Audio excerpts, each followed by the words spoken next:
Please RJ music channel को subscribe जरूर करें। अरे ना कोई मजबूरी थी ना कोई लाचारी थी, बेवफाई तो उसकी पैदाइशी बीमारी थी। अरे हमें अपनों ने तीर मारा गैरों ने लाश उठाई, अरे हमें अपनों ने तीर मारा गैरों ने लाश उठाई। जब निकला मेरा जनाजा तो यारों ने होली मनाई।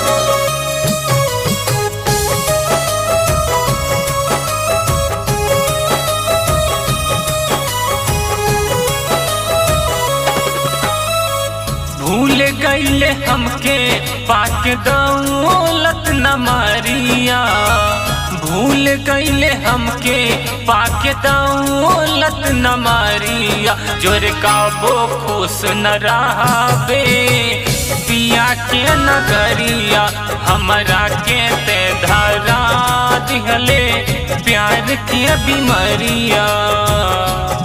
अगर रुलाना ही था तो हंसाई क्यों, अगर रुलाना ही था तो हंसाई क्यों, अगर दूर ही जाना था तो फसाई क्यों। अरे तुम तो बहुत से वादे किए, अरे तुम तो बहुत से वादे किए, साथ जिएंगे साथ मरेंगे, अगर मुझे छोड़कर ही जाना था तो कसम खाई क्यों।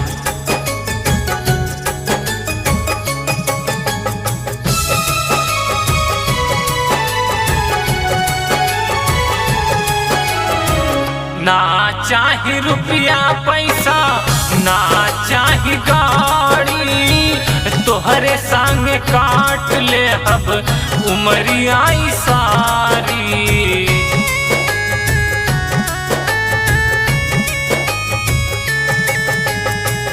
ना चाही रुपया पैसा ना चाही गाड़ी, तोहरे साथ काट ले अब उमरिया सारी। ताबे काहे मरले खंजर, ताबे काहे मरले खंजर दिल के भीतरिया। जोर का वो खुश न रहाबे पिया के नगरिया, हमरा के ते धरा दिहले प्यार के बीमारिया।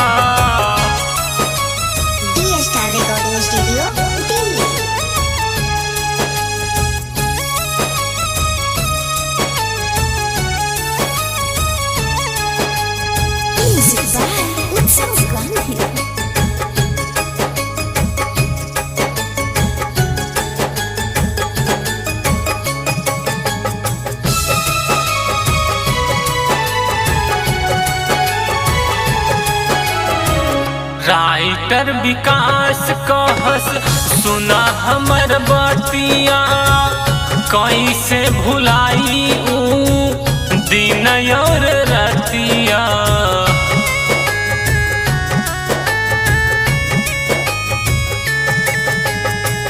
संजय विकास कहस सुना हमर बतिया, कैसे भुलाई ऊ दिन और रतिया। राजेश छलिया के, राजेश छलिया के छोड़ के सहरिया। जोर का वो खुश न रहाबे पिया के नगरिया, हमरा के ते धरा दिहले प्यार के बीमारिया।